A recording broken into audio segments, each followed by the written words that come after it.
அண்ணே வணக்கம்ண்ணே, அனைவருக்கும் காலை வணக்கம்ண்ணே. அதாவது நம்ம வாரியத்துடைய சேர்மன் ஐயா ராதாகிருஷ்ணன் அவர்கள் வந்து மதுரைக்கு வர்றதா தகவல் கிடச்சிது. நேற்றுக்கு நம்ம பிரின்ஸ் கார்த்தி கூப்பிட்டாப்புல, என்னால் போய் வர முடியாது கார்த்தி, எனக்கு சடன் ஒர்க் இருக்குன்னு அப்படின்னு சொல்லியிருந்தேன். உடனே அவர் சாயந்தரம் போயிருக்காப்புல, ஒரு 7-8 மணியை போல் நேற்றுக்கு நைட்டு. சேர்மனை போய் பார்த்துருக்கும்போது சேர்மன் என்ன சொல்லியிருக்காப்புல, தம்பி காலையில் வாங்க அப்படின்னு சொல்லியிருக்காப்புல. சரின்னு சொல்லி இப்போ காலையில் எனக்கு ஃபோன் பண்ணாப்புல, ஒரு 8 மணி இருக்கும், காலையில் ஃபோன் பண்ணாப்புல, அண்ணே கொஞ்சம் வாங்கண்ணே, போய் சேர்மன் வந்திருக்காரன், போய் பார்த்துருவோம் அப்படின்னு சொன்னாப்புல. உடனே நானும் நம்ம கார்த்தியும் போனோம். போய் ஐயா சேர்மனை வந்து வீட்டில் போய் சந்தித்தோம். சந்தித்து விஷயங்களை சொல்லி கேட்டேன். ஐயா, இந்த வாரியத்தையே நம்பி இருக்கோம்யா, நீங்கள் இத்தனை ஆண்டுகாலம் நாங்களும் எவ்வளோ போராட்டங்கள் என்னென்னமோ பண்ணி பார்த்துட்டோங்கய்யா, எங்களுக்கு என்னதாங்க நிலமை, கொஞ்சம் சீக்கிரத்தில் எங்களுக்கு வேலை போட்டு கொடுங்க அப்படின்னு சொல்லி கேட்டோம் நானும் கார்த்தியும். சேர்மன் சொல்லிட்டாரு, தம்பி நான் உங்களை எல்லோரையும் எடுக்க சொல்லி தான் நான் வந்து கவர்மெண்ட்டுக்கு அனுப்புனேன், மறுபடியும் ரிட்டர்ன் பண்ணிட்டாங்க, இப்போ மறுபடியும் நான் திரும்பி உங்களுக்காக நான் அனுப்பியிருக்கேன், கவர்மெண்ட் சைடில் என்ன முடிவு வருதோ பார்த்துட்டு என்னான்னு இப்போ சொல்கிறேன்ப்பா அப்படின்னு ஒரு வார்த்தை சொன்னார். அதை உங்கள் எல்லாட்டையும் சொல்கிறதுக்காக தான் வந்து இந்த பதிவை நான் உங்களுக்கு போடுறேன். ஏன்னா வந்து நமக்கு வந்து வாரியத்தில் யாருமே வந்து அவங்கள எடுக்க வேணாம்னு யாரும் சொல்லலை. பட் வந்து அவர் என்ன சொல்ல வர்றாருன்னா, டிபார்ட்மெண்ட்டை பொறுத்தளவில் எல்லா தொழிற்சங்கமும் சரி, மின்வாரியமும் சரி, உங்களை ஆள் இல்லாததுக்கு எல்லோரையும் எடுக்க சொல்லி தான் போடுறோம். நாங்கள் வந்து கவர்மெண்ட்டுக்கு அனுப்புகிறத அவங்க வந்து ரிஜெக்ட் பண்ணி அனுப்பிக்கிட்டே இருக்காங்க. இந்த முறை நான் வந்து தெளிவாக விளக்கம் கொடுத்துருக்குறேன். தெளிவாக விளக்கம் கொடுத்து இந்த காலியான உள்ள பணியிடங்களுக்கு இவங்களை வந்து நிரப்புங்க அப்படின்னு சொல்லியிருக்கேன் அப்படின்ற மாதிரி சொன்னார். எல்லாத்துக்கும் பதில் கொடுத்துருக்காராம் நிதித்துறைக்கு, அதையும் தெளிவாக சொன்னார்.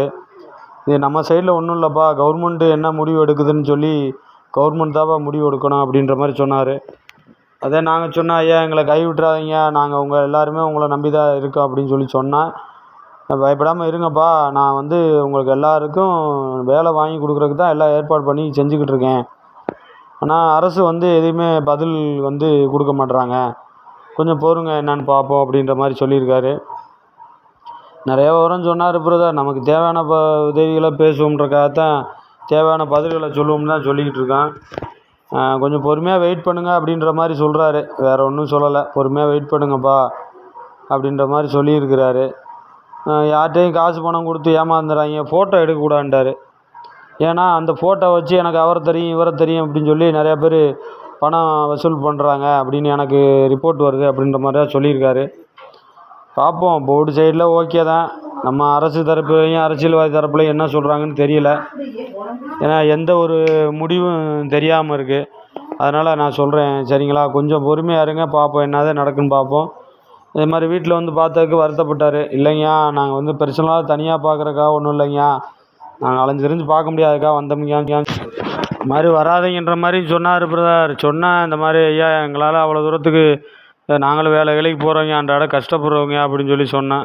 சரிப்பா, அதனால் ஒன்றும் இல்லை, பரவாயில்லப்பா அப்படின்ற மாதிரி சொன்னாங்க. அரசு தரப்பை பொறுத்தளவில் வந்து மின்சார வாரியத்தை பொறுத்தளவில் எந்த பிரச்சனையும் இல்லையா, போர்டு தரப்பில் பொறுத்தளவில் எந்த பிரச்சனையும் கிடையாதான், சரிங்களா. அவங்க நிதித்துறையை பொறுத்தளவில் 1008 கேள்வி கேட்குறாங்களாம். அதே மாதிரி இந்த யாரோ பேரெல்லாம் சொன்னார், அவங்களாம் வசூல் பண்ணி தர்றாங்க, எனக்கு ரிப்போர்ட் வந்திருக்கு, விஜிலன்ஸ் கம்ப்ளைண்ட்லாம் வருது, மேலே எழுதி வந்திருக்கு, நீங்கள் ஆஃபீஸ் வந்து நான் எல்லாத்தையும் உங்கள்கிட்ட காமிப்பேன் அப்படின்ற மாதிரி சொன்னார். நான் உங்களுக்கு எதிராலாம் எதுவும் பேசலப்பா, உங்கள் எல்லாருக்காக வேலை வாங்குறதுக்கான வழி எல்லாத்தையும் நான் பதில் மனு தான் கொடுத்துட்ருக்கேன். போர்டு தரப்பில் எந்த ஒரு இதுவும் கிடையாதுப்பா, பார்ப்போம்ப்பா, அரசாங்க தரப்பில் என்ன சொல்லுதுன்னு தெரியல அப்படின்ற மாதிரி சொன்னார். சரிங்க பிரதர், நன்றி பிரதர். அந்த பதிவுகளை உங்களுக்கு போடுறதுக்காகத்தான் போட்டு விட்றேன், சரிங்களா. ரொம்ப சந்தோஷம் ஐயாவை பார்த்ததுக்கு. ஏன்னா நம்ம வந்து நீ அதுக்கான நடவடிக்கைகளை எடுத்துக்கிட்டு இருக்கோம். ரொம்ப நன்றி பிரதர். வணக்கம் பிரதர். நன்றி பிரதர்.